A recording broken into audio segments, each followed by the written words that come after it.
सर्वांना माझा नमस्कार. चला या व्हिडिओमध्ये द्विमितीय आणि त्रिमितीय आकारांची निर्मिती कशी होते हे जाणून घेऊया. आपल्याला सर्वांना माहीत आहे की NCERTने प्रत्येक वर्गासाठी मूलभूत संकल्पना समजून घेण्याची क्षमता परिभाषित केली आहे. तर येथे आपण द्विमितीय आणि त्रिमितीय आकारांसाठी परिभाषित केलेले शैक्षणिक निकष पाहू.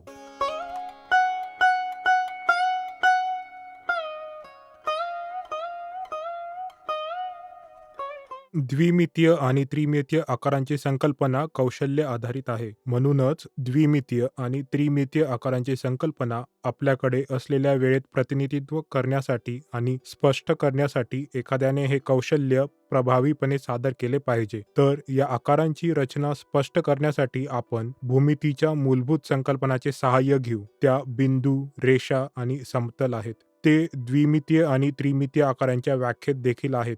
अगदी निसर्गानेही आपल्याला वेगवेगळ्या आकारांची बरीच उदाहरणे दिली आहेत आणि आपल्याला हे त्याच्या स्वतःच्या मार्गाने समजून घेण्याची संधी दिली आहे. हे देखील चांगले आहे की शिक्षक म्हणून आपण या संकल्पना प्रत्यक्ष आणि अमूर्त मार्गाने विद्यार्थ्यांपर्यंत आणू नयेत. या संकल्पना आपल्या बऱ्याच उदाहरणांसह, परिस्थितीसह आणि आपल्या आजूबाजूला घडणाऱ्या घटनांसह किंवा अगदी विद्यार्थ्यांचा आधीच माहीत असलेल्या माहितीसह त्यांच्यापर्यंत आणल्या पाहिजेत आणि त्यामुळे मुले ती दररोज जीवनात लागू करू शकतात. जर आपण अशी उदाहरणे घेतली आणि मुख्य संकल्पना स्पष्ट केल्या, तर ते अधिक चांगले होईल. जर शिक्षकांनी या मुद्द्यांचे चांगल्या प्रकारे पालन केले, तर आपण विद्यार्थ्यांना या प्रकारच्या संकल्पना चांगल्या पद्धतीने समजावून सांगू शकतो.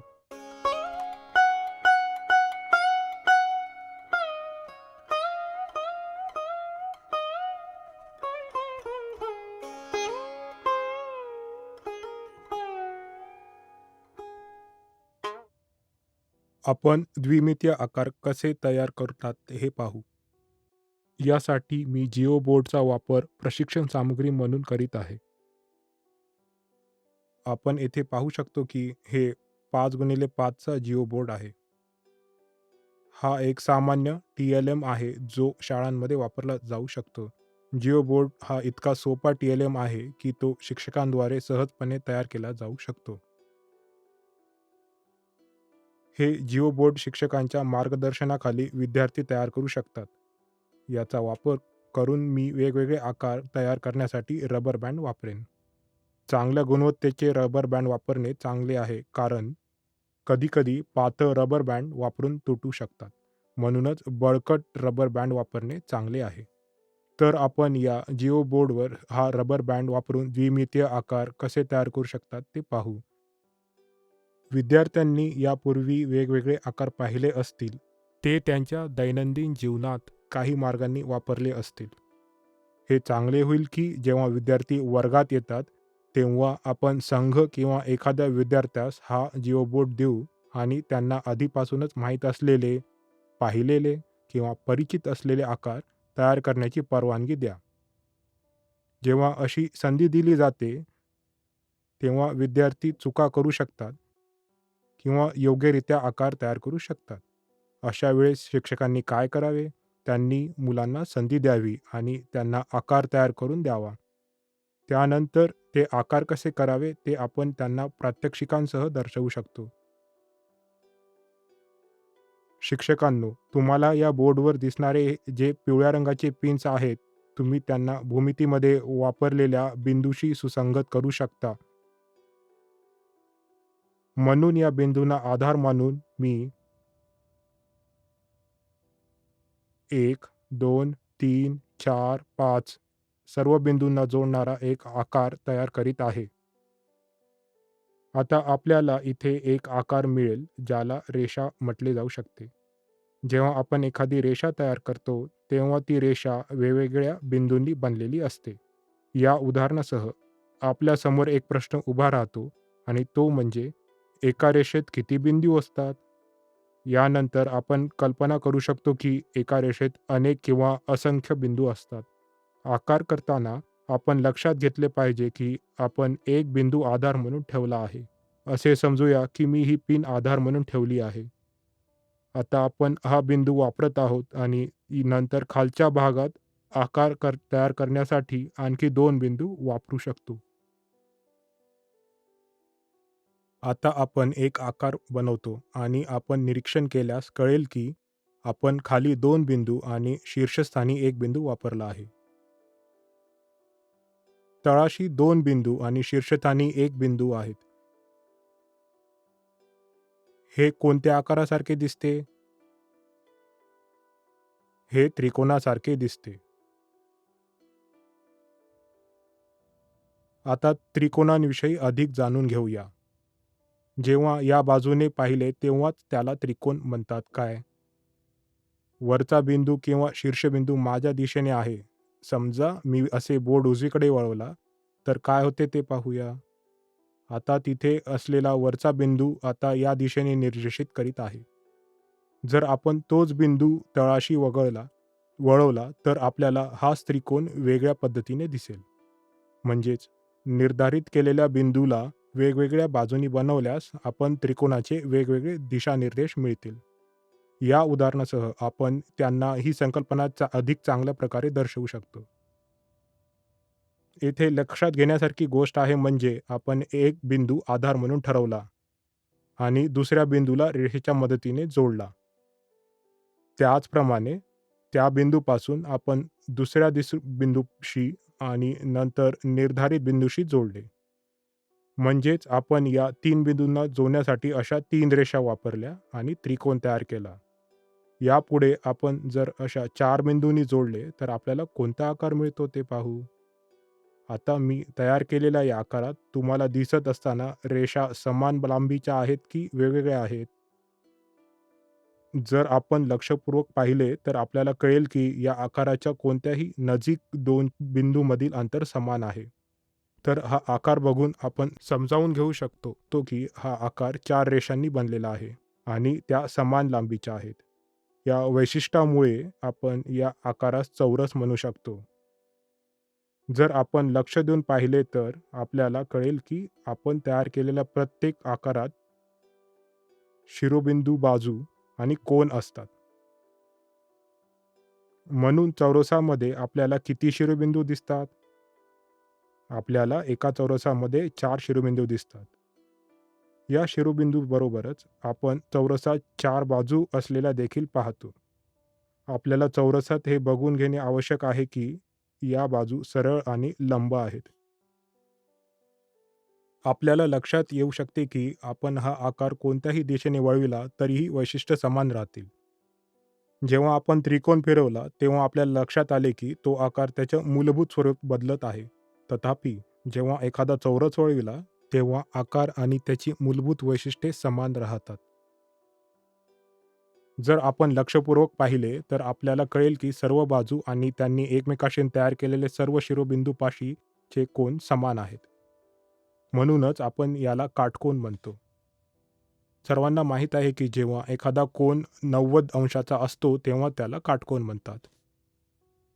तर आपण असा निष्कर्ष काढू शकतो की एक चौरस 4 शिरोबिंदूंनी आणि 4 समान बाजूंनी बनलेला असतो आणि त्याचे सर्व कोन काटकोन असतात. मी आता आणखी एक आकार तयार करेन. 1, 2, 3, 4. जरी हा आकार मी 4 शिरोबिंदू वापरून तयार केला आहे, तर मग आपण या आकाराला पण चौरस म्हणू शकतो का? चौरसाचे एक महत्त्वाचे वैशिष्ट्य असे असते की त्याच्या सर्व बाजू समान असतात.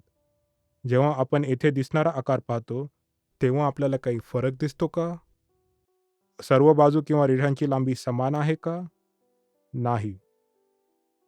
पण जर आपण या 2 बाजू पाहिल्या, ज्या बाजू मी दाखवल्या आहेत, त्या बाजूंचे निरीक्षण करा.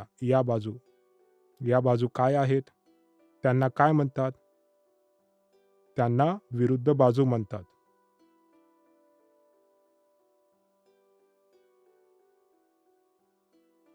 ते एकमेकांच्या विरुद्ध आणि लांबी समान आहेत. त्याचप्रमाणे इतर 2 बाजूंचे निरीक्षण करा. आपण पाहाल की ते देखील एकसारखे आणि एकमेकांच्या विरुद्ध आहेत. आपल्याकडे विरुद्ध बाजूंच्या किती जोड्या आहेत? 1, 2, 3, 4. चला पाहूया. ही एक आणि ही एक जोडी. अशा 2 विरुद्ध रेषांच्या जोड्या आपण मोजू शकतो आणि त्यांची लांबी समान आहे. एका चौरसात सर्व बाजू समान होत्या. परंतु आयतामध्ये फक्त विरुद्ध बाजू समान असतात. त्यांनाही 4 शिरोबिंदू असतात. चला ते वळवूया. ते बदलते का? रेषा सरळ आहे. काही फरक आहे का?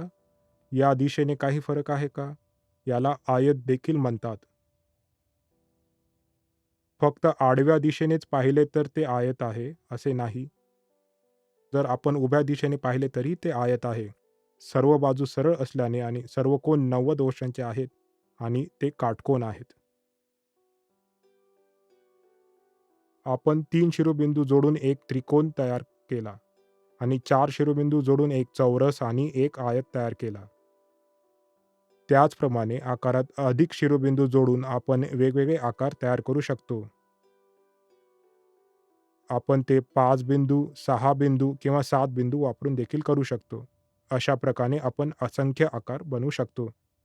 सुरुवातीला इयत्ता पहिलीचे विद्यार्थी आकारांशी परिचित असतील. जसे-जसे ते इयत्ता 4थी किंवा 5वीच्या दिशेने जातील, तसे-तसे ते क्षेत्रफळ, परिमिती आणि इतर मोजमापांसह परिचित होतील आणि त्यामुळे त्यांना जिओबोर्डच्या साहाय्याने संकल्पना शिकवणे आपल्याला सोपे होईल. जिओबोर्डचा वापर करून आपण परीघ देखील दाखवू शकतो. त्यामुळे आपण वेगवेगळे शिरोबिंदू वापरून वेगवेगळे आकार तयार करू शकतो.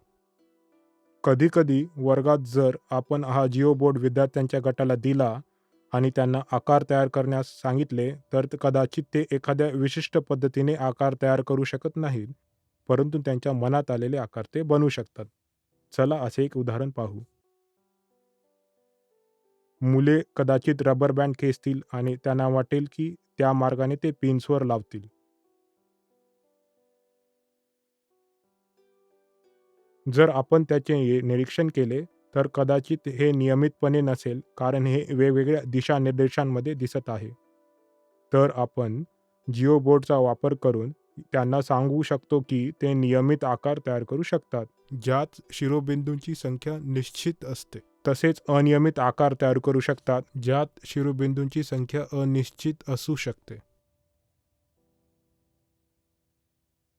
भूमितीमध्ये आपण शिरोबिंदू नियमित आणि अनियमित चतुर्भुज तयार करू शकतो.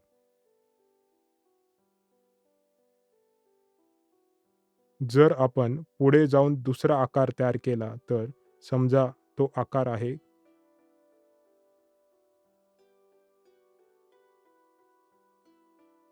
मी किती शिरोबिंदू निवडले आहेत? 1, 2, 3, 4, 5. हा आकार तयार करण्यासाठी मी 5 शिरोबिंदू निवडले आहेत. तर 5 शिरोबिंदूंनी वापरून तयार झालेल्या आकारास पंचकोन म्हणतात. पंचकोनाची वैशिष्ट्ये समजावून सांगण्यास आपण सक्षम आहोत आणि पंचकोन म्हणून ओळखल्या जाणाऱ्या बाजूची आणि कोन एकसारखेच असले पाहिजेत. अशा प्रकारे आपण वरच्या वर्गात शिकवत असताना 6 शिरोबिंदू, 7 शिरोबिंदू वापरून आकार कसे तयार करू शकतो हे त्यांना दर्शवू शकतो. अशा प्रकारे आपण जिओबोर्डचा उपयोग विशिष्ट शिरोबिंदू वापरून द्विमितीय आकार तयार करण्याची संकल्पना स्पष्ट करण्यासाठी आणि त्यातील वैशिष्ट्ये स्पष्ट करण्यासाठी करतो.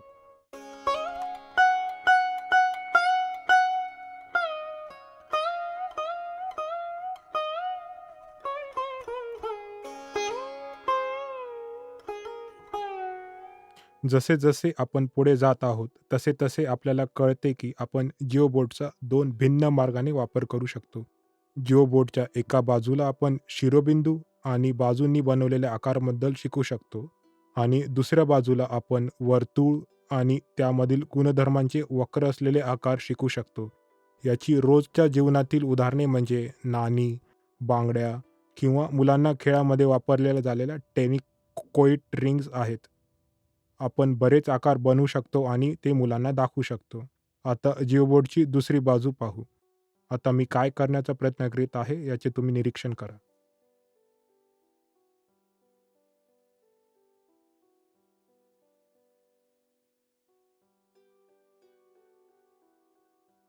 मी रबर बँड सर्व अंतर्गत शिरोबिंदूंना जोडला आहे. मी या आकारातील शिरोबिंदूची संख्या मोजल्यास 1, 2, 3, 4, 5, 6, 7, 8, 9, 10, 11, 12 मला 12 शिरोबिंदू मिळतील.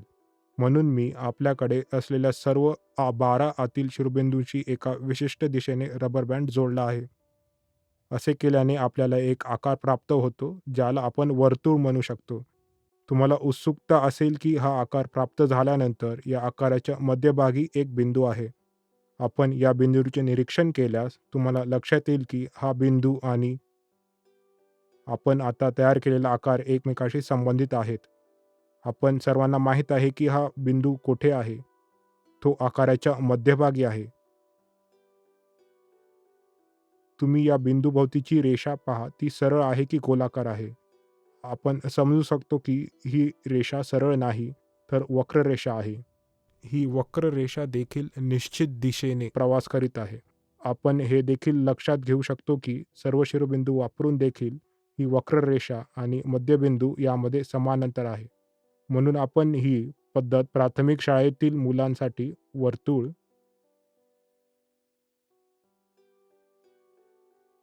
आणि त्यामधील गुणधर्मांची संकल्पना स्पष्ट करण्यासाठी वापरू शकतो. आपण हे स्पष्ट करू शकतो की वर्तुळामध्ये नेहमीच एक केंद्रबिंदू असतो आणि त्याच्याशी संबंधित असलेली वक्ररेषेला परिमिती किंवा परिघ म्हणतात. ही वक्ररेषा या केंद्रबिंदूच्या भोवती समान अंतरावर असलेल्या सर्व बिंदूंना जोडते म्हणून आपण याला परिघ म्हणतो.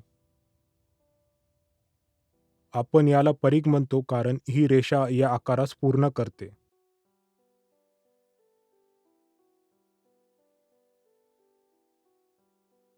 वर्तुळाचे गुणधर्म समजून घेण्यासाठी मी आता वर्तुळाच्या केंद्रबिंदूपासून याच्या परिघावरील एका शिरोबिंदूशी रबर बँडने जोडला.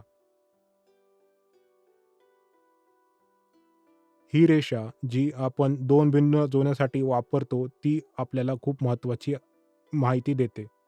एक वर्तुळ तयार करण्यासाठी ही संकल्पना खूप महत्त्वाची आहे.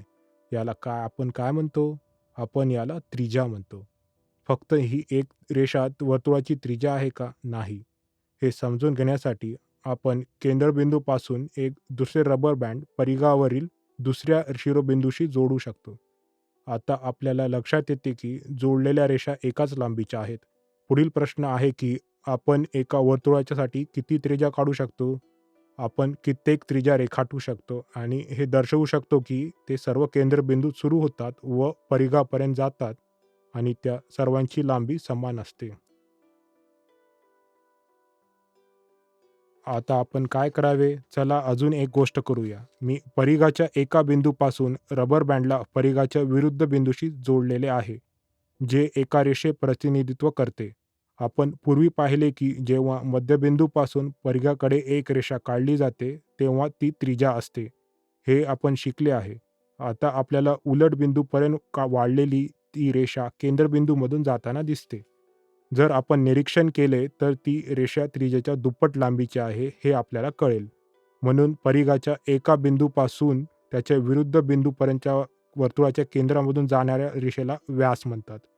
त्याचप्रमाणे जेव्हा आपण परिघाच्या या बिंदूपासून परिघाच्या त्या बिंदूपर्यंत एक रेषा जोडतो, तेव्हा आपल्याला फरक दिसतो का? ही रेषा परिघापासून ते परिघापर्यंत जाते. त्यातून आपल्याला कंस नावाची रेषा मिळते. तर निरीक्षणावरून आपल्याला वर्तुळाचे केंद्र कळते. केंद्रबिंदूमधून जाणाऱ्या रेषेला व्यास म्हणतात. परिघापासून परिघापर्यंत जाणाऱ्या रेषेला कंस म्हणतात. म्हणजे एका वर्तुळामध्ये आपल्याकडे एक केंद्रबिंदू, त्या केंद्रबिंदूमधून जाणारी एक रेषा जी परिघापासून परिघापर्यंत जाते आणि एक रेषा जी केंद्रबिंदूतून जात नाही. आपण आणखी एक वैशिष्ट्य पाहू शकतो. एका व्यासामध्ये आपल्याला किती त्रिज्या असतात? व्यास हा त्रिज्येच्या दुप्पट लांबीचा असतो किंवा आपण दुसऱ्या मार्गाने असेही म्हणू शकतो की त्रिज्या ही व्यासाच्या अर्ध्या लांबीची असते. या उदाहरणाद्वारे आपण मोजमापाद्वारे मुलांना व्यास आणि त्रिज्या यांचे गुणधर्म दर्शवू शकतो. मुले त्यांच्या दैनंदिन जीवनात अनेक गोलाकार वस्तूंना सामोरे जात असतात. ते नाणे किंवा बांगडी किंवा कोणतेही गोलाकार आकाराची वस्तू असू शकते. अशा प्रकारे मुलांना आपण वर्तुळाचे भौमितीय गुणधर्म समजून सांगू शकतो. TLM साधनांचा वापर करून आपण त्यांना सोप्या प्रकारे शिकवू शकतो.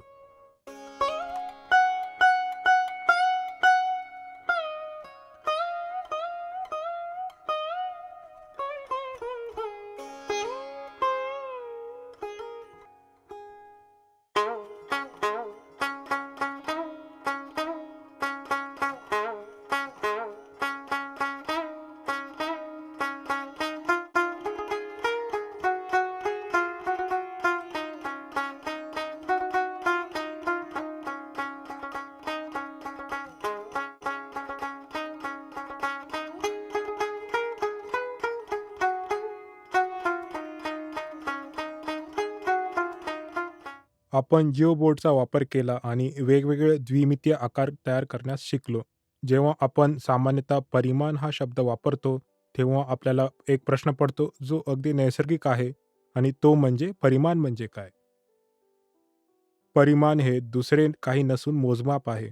एखाद्या आकाराचे निश्चित मोजमाप. जेव्हा आपण त्रिकोण, चौरस किंवा आयत यासारखे द्विमितीय आकार पाहतो, तेव्हा या सर्व आकारांना त्यांचे 2 परिमाण असतात, लांबी आणि रुंदी. परंतु जेव्हा आपण आपल्या दैनंदिन जीवनात एखादी वस्तू पाहतो, तेव्हा आपण त्यास वेगळ्या प्रकारे पाहतो. मी आता तुम्हाला एक वस्तू दाखवीत आहे. जेव्हा आपण ही वस्तू पाहतो, तेव्हा आपल्याला एक प्रश्न येतो, की ही वस्तू कोणत्या आकाराची आहे?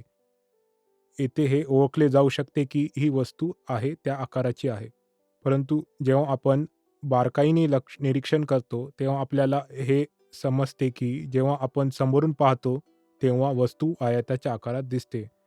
जेव्हा आपण ही वस्तू वेगवेगळ्या कोनातून दाखवतो, तेव्हा आपल्याला या वस्तूच्या इतर बाजू कळतात. मग या वस्तूचे आकारमान किंवा मोजमाप वाढतच जाते.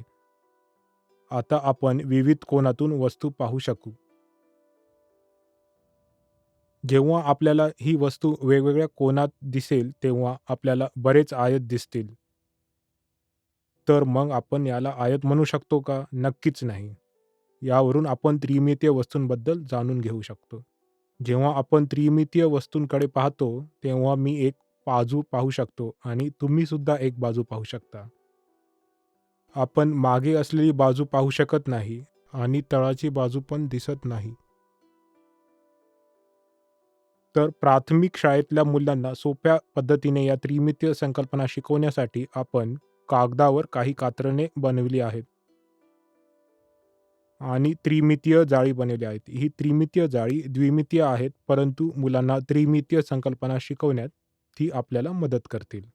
या पद्धतीद्वारे मुले त्रिमितीय आकाराच्या लपलेल्या बाजू किंवा कडा पाहण्यास सक्षम होतील.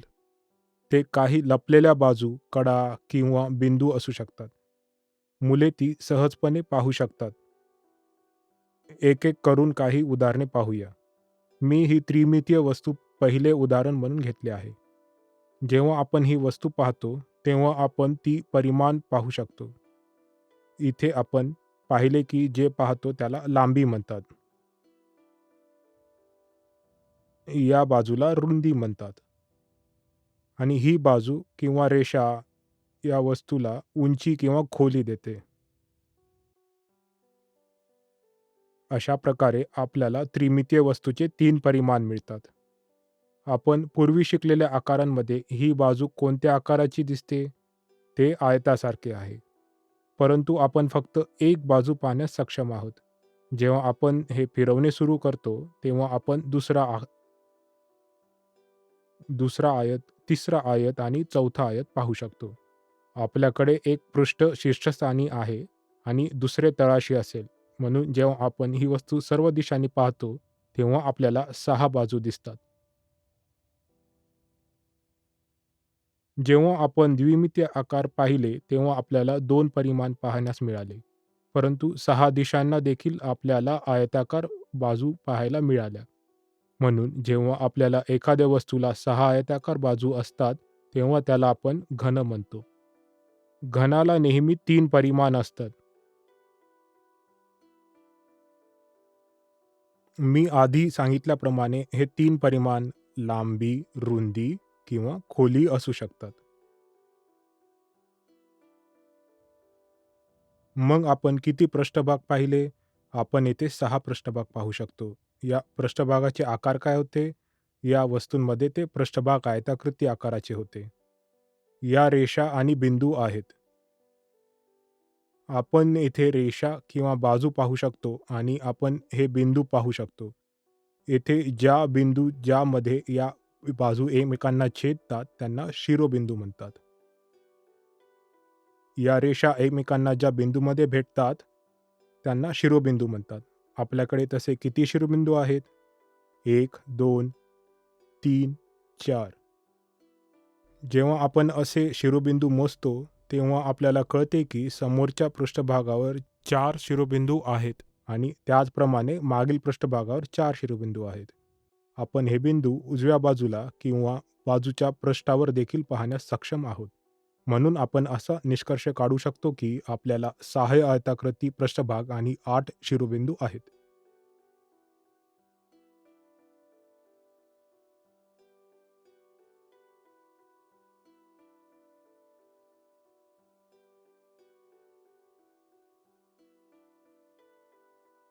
तसेच ज्या रेषा या शिरोबिंदूंना जोडतात त्यांना कडा असे म्हणतात. जेव्हा आपण कडांची संख्या मोजतो तेव्हा या पृष्ठभागावर आपल्याला 1, 2, 3, 4 कडा आहेत. त्याचप्रमाणे आपल्याला जो पृष्ठभाग मागच्या बाजूस आहे त्याला देखील 4 कडा आहेत. 5, 6, 7, 8 म्हणजेच आपल्याला 8 कडा मिळाल्यात. वरच्या दृश्यात दिसत असणाऱ्या 2 कडा देखील आपण मोजल्या पाहिजेत. 9 आणि 10 आणि आणखी 2 कडा 11, 12 खालच्या पृष्ठभागावर आहेत. यावरून आपण असा निष्कर्ष काढू शकतो की एखादी वस्तू जिला 6 पृष्ठभाग, 8 शिरोबिंदू आणि 12 कडा आहेत आणि ती वस्तू आयताकृती आकाराची आहे, तर तिला इष्टिका चिती म्हणतात. अशा प्रकारे या वस्तूला इष्टिका चिती म्हणतात. सामान्यतः आपण एखाद्या त्रिमितीय वस्तूचे सर्व पृष्ठभाग किंवा बाजू पाहू शकत नाही. म्हणूनच हे अधिक सुलभ करण्यासाठी आपण या त्रिमितीय वस्तू त्रिमितीय जाळीच्या साहाय्याने कागदावर काढल्या आहेत. त्रिमितीय जाळीच्या प्रतिनिधित्वाचा फायदा हा आहे की आपण त्रिमितीय वस्तूंचे लपलेले चेहरे आणि कडा पाहू शकतो. आपण आता इष्टिका चिती आकाराची त्रिमितीय जाळी कशी दिसते ते पाहूया.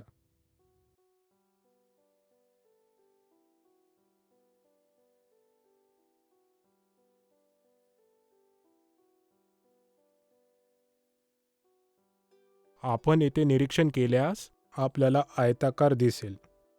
किती आयताकृती पृष्ठभाग आहेत? 1, 2, 3, 4, 5 आणि अखेरीस मध्यभागी 1, 6. आपण या उदाहरणात शिरोबिंदू तसेच कडा देखील पाहण्यास सक्षम आहोत. म्हणून तुम्ही या उदाहरणाद्वारे इष्टिकाचितीची वैशिष्ट्ये स्पष्ट करू शकाल.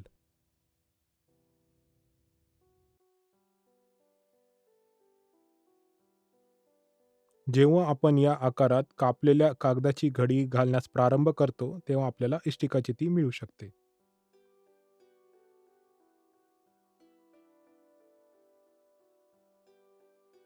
या पद्धतीने सुरू ठेवत आपल्याकडे आणखी एक त्रिमितीय घनवस्तू आहे.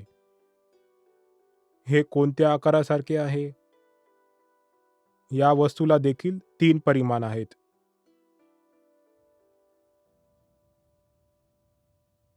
जे लांबी, रुंदी आणि खोली आहेत. जेव्हा आपण येथे देखील पृष्ठभाग मोजतो, तेव्हा आपल्याला 1, 2, 3, 4, 5, 6 येथे सर्व मिळून 6 पृष्ठभाग आहेत. माझ्यासमोर असलेला पृष्ठभाग, तुमच्यासमोर असलेला पृष्ठभाग, डावा पृष्ठभाग, उजवा पृष्ठभाग, वरचा पृष्ठभाग आणि खालचा पृष्ठभाग. तर येथे 6 पृष्ठभाग आहेत. याप्रमाणे आपण एका आयताकृतीमध्ये शिरोबिंदू, बाजू आणि कडा मोजल्या. त्याप्रमाणे या वस्तूमध्ये देखील 6 पृष्ठभाग, 8 शिरोबिंदू, 4 या बाजूस 4, या बाजूचे एकूण 8 असतील.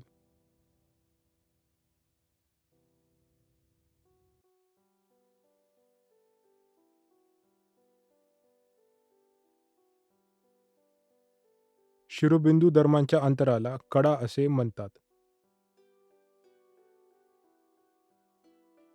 समोर 4, मागील 4 आणि उजवीकडे 2 आणि डावीकडे 2. म्हणून आपण या आकारात 12 कडा पाहू शकतो. तसेच सर्व आकार चौरसाकृती असल्याने आपण या त्रिमितीय वस्तूला घन म्हणू शकतो. ज्याप्रमाणे आपण इष्टिकाचितीमध्ये पाहिले त्याचप्रमाणे सोप्या पद्धतीने समजून घेण्यासाठी आपण या आकारात असलेल्या त्रिमितीय जाळीदार कागदाचा वापर करू शकतो. 1, 2, 3, 4, 5, 6 पृष्ठभाग. सर्व 6 पृष्ठभाग समान आहेत. म्हणून हा एक घन आहे. म्हणून आपण 6 चेहरे, 8 शिरोबिंदू आणि 12 कडा पाहतो. जेव्हा आपण यास एका विशिष्ट प्रकारे घडी करतो, तेव्हा आपल्याला घन मिळतो. आता आपल्याला घनवस्तूंचा वेगळा प्रकार बघायचा असेल तर हा एक घनवस्तूंचा एक विशिष्ट प्रकार आहे. आतापर्यंत आपण एका इष्टिकाकृती आणि चौरस घन पाहिलेत. आपण पाहिलेल्या या 2 घन पदार्थांपेक्षा हे थोडे वेगळे आहे. हे वेगळे का आहे? आपण निरीक्षण केल्यास आपल्याला समजेल की आधी पाहिलेल्या वस्तूंपेक्षा हे वेगळे आहे. पूर्वी आपण आयताकृती किंवा चौरस पृष्ठभाग पाहिले. येथे आपण वरचा पृष्ठभाग म्हणून एक वर्तुळ आणि तळाशी देखील एक वर्तुळ पाहू शकतो. तसेच जर आपण दररोजच्या जीवनात आपल्याला ज्या वस्तू दिसतात त्यांच्याशी हा आकार तुलना करण्याचा प्रयत्न केला तर हे गॅस सिलेंडरसारखे दिसते. आपण याची तुलना पाईपशी देखील करू शकतो. हा गोलाकार आकार आपण वरच्या बाजूस किंवा तळाशी असलेल्या प्रतलावर पाहतो. जेव्हा आपण प्रतल म्हणतो तेव्हा आपला अर्थ असा असतो, की जेव्हा आपण ही वस्तू एखाद्या टेबलावर ठेवतो, तेव्हा ती त्या प्रतलावर असते. जर आपण त्या वस्तूच्या बाजूंचे पण निरीक्षण केले, तर आपल्याला बरेच गोलाकार आकार दिसतात. म्हणून याला आपण वक्र पृष्ठभाग म्हणतो. जेव्हा आपण एखादी वक्र पृष्ठभाग असलेली एखादी वस्तू पाहतो, तेव्हा आपण त्यांचे शिरोबिंदू किंवा कडा विचारात घेत नाही. ही वस्तू पाईपसारखी असल्यामुळे आपण तिला दंडगोल म्हणतो. आपण याला आधारस्तंभ देखील म्हणू शकतो. या दंडगोलाकार वस्तूंमध्ये आपल्याला वर आणि तळाशी गोलाकार पृष्ठभाग पाहायला मिळतो. या दोन पृष्ठभागांमध्ये वक्र पृष्ठभाग असतो. पूर्वीप्रमाणे यासाठी त्रिमितीय जाळी पाहिल्यास आपल्याला दोन पृष्ठभाग आणि वक्र पृष्ठभाग दिसू शकतात, परंतु कोणतेही शिरोबिंदू किंवा कडा नाही दिसणार. आपल्याला दोन वर्तुळाकार चकत्या दिसतात आणि एक वक्र पृष्ठभाग दिसतो.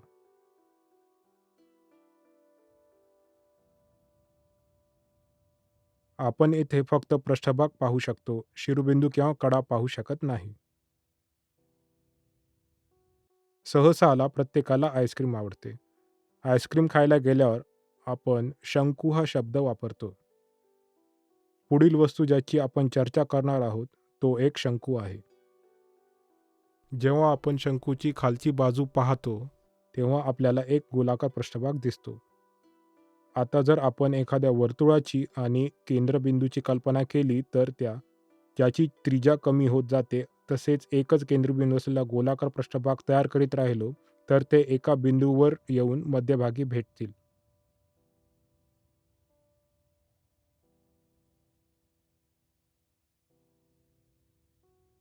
काही जण याला केंद्रबिंदू किंवा शिरोबिंदू म्हणतात. परंतु आपण याला एक शिरोबिंदू म्हणून इच्छित नाही. आपण याला एक शिरोबिंदू म्हणू शकत नाही, कारण एका शिरोबिंदूसाठी कडा असावी आणि त्यात काही विशिष्ट गुणधर्म असावेत. हा एक अनियमित पृष्ठभाग असल्यामुळे आपण कोणतेही शिरोबिंदू किंवा कडा पाहू शकत नाही. जेव्हा आपण या शंकूचे त्रिमितीय जाळे पाहतो आणि निरीक्षण आपल्याला एक गोलाकार पृष्ठभाग आणि वक्र पृष्ठभाग ज्याचा कोणताही विशिष्ट आकार नसतो. जेव्हा आपल्याला त्यास कडा म्हणायचे असते, तेव्हा ते दोन शिरोबिंदू दरम्यानचा दुवा असतो. म्हणून आपण इथे अशा कोणतीही गोष्ट पाहण्यास सक्षम नसल्यामुळे आपल्याला इथे कोणतीही शिरोबिंदू किंवा कडा दिसत नाही. आपण फक्त पृष्ठभाग पाहत आहोत. सरतेशेवटी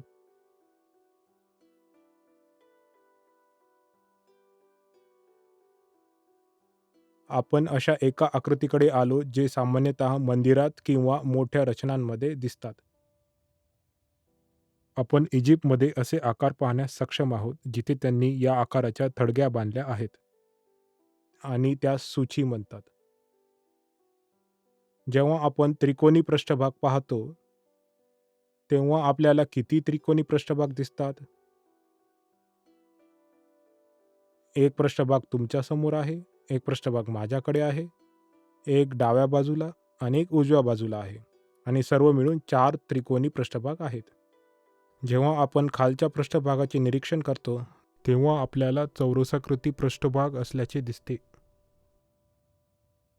त्या आकारांमध्ये तळाशी चौरसी पृष्ठभाग आणि सर्व बाजूंनी त्रिकोणी पृष्ठभाग आहेत. म्हणून त्याला एक शिखर देखील म्हणू शकतो, जे आपण सहसा मंदिरात पाहतो. या तळा चौरसाकृती पृष्ठभाग असल्यामुळे आपण यास चौरसाकृती शिखर देखील म्हणू शकतो. जेव्हा आपण दंडगोल आणि शंकूचे गुणधर्म पाहिले, तेव्हा आपल्याला कोणतेही शिरोबिंदू दिसले नाहीत. तथापि, या आकारामध्ये आपल्याला एक शिरोबिंदू आणि तळाशी असलेल्या पृष्ठभागाच्या एका शिरोबिंदू यांना जोडणारी एक रेषा पाहण्यास मिळते. आपण एक कडा देखील पाहण्यास मिळतो. आपण या 4 कडा आणि 4 कडा मोजू शकतो, जी या सूचीसाठीचा तळाचा पृष्ठभाग बनवतात. या सर्व मिळून 8 कडा आहेत. सूची तळातील पृष्ठभागावर 4 शिरोबिंदू आणि शीर्षस्थानी 1 शिरोबिंदू देखील मोजू शकतो. एकूण आपण 5 शिरोबिंदू, 8 कडा आणि 5 पृष्ठभाग पाहू शकतो. जेव्हा आपण पृष्ठभाग पाहतो, तेव्हा आपल्याला हे समजते की आपल्याकडे चौकोनी पृष्ठभाग आणि 4 त्रिकोणी पृष्ठभाग आहेत. म्हणून सर्व मिळून 5 पृष्ठभाग आहेत. म्हणून आपण या आकृतीला चौरसाकृती शिखर म्हणू शकतो.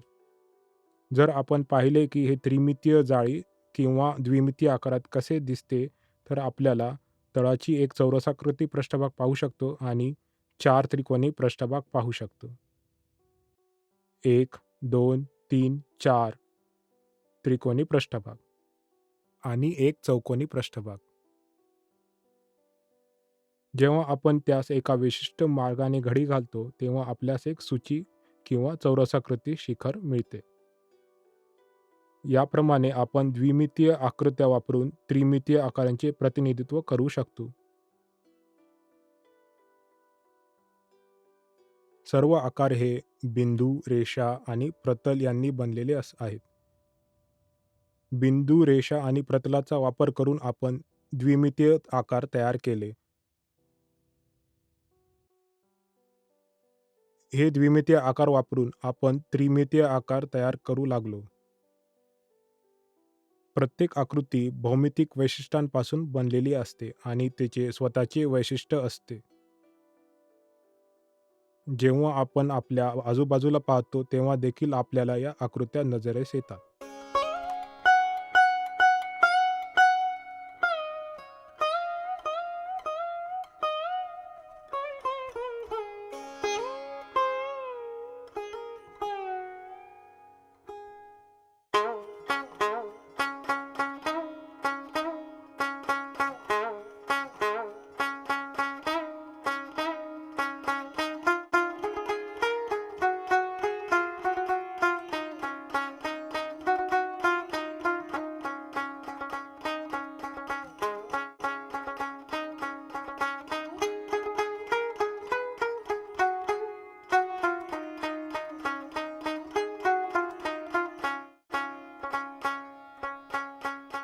जेव्हा आपण निसर्ग पाहतो, तेव्हा आपल्याला बऱ्याच वस्तू आणि त्याचे विशिष्ट आकार दिसतात.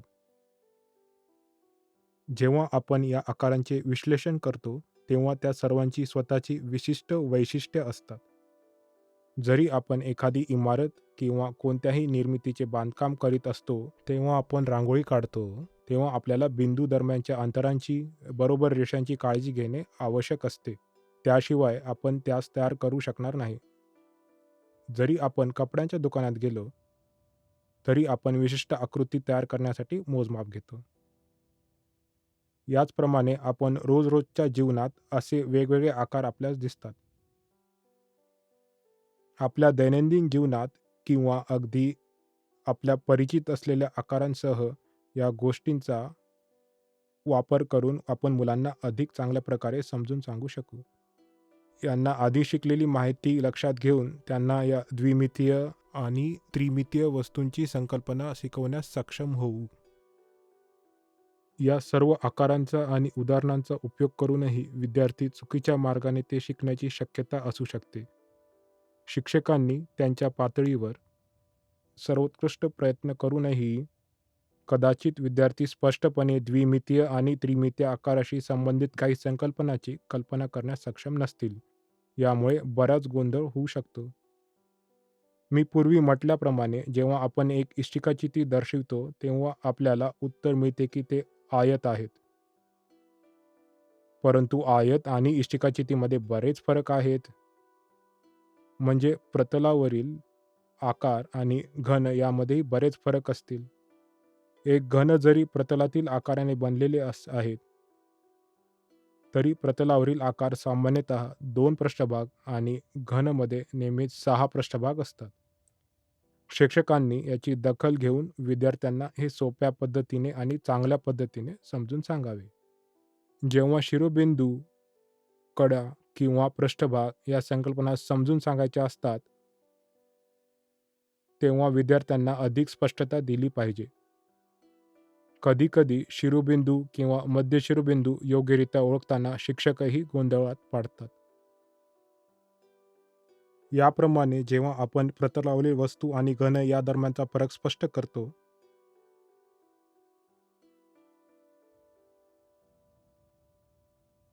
तेव्हा शिक्षकांना ते मुलांना समजावून सांगणे सोपे होईल. जर नंतर आपण त्यांच्या कल्पनांमध्ये संकल्पनेचे स्पष्टीकरण देऊ शकलो, तर आपण त्यांना या माहितीचा कसा वापर करावा हे शिकवू शकतो. TLM साधने वापरून आपण त्यांना संकल्पना स्पष्टपणे समजावून सांगू शकतो.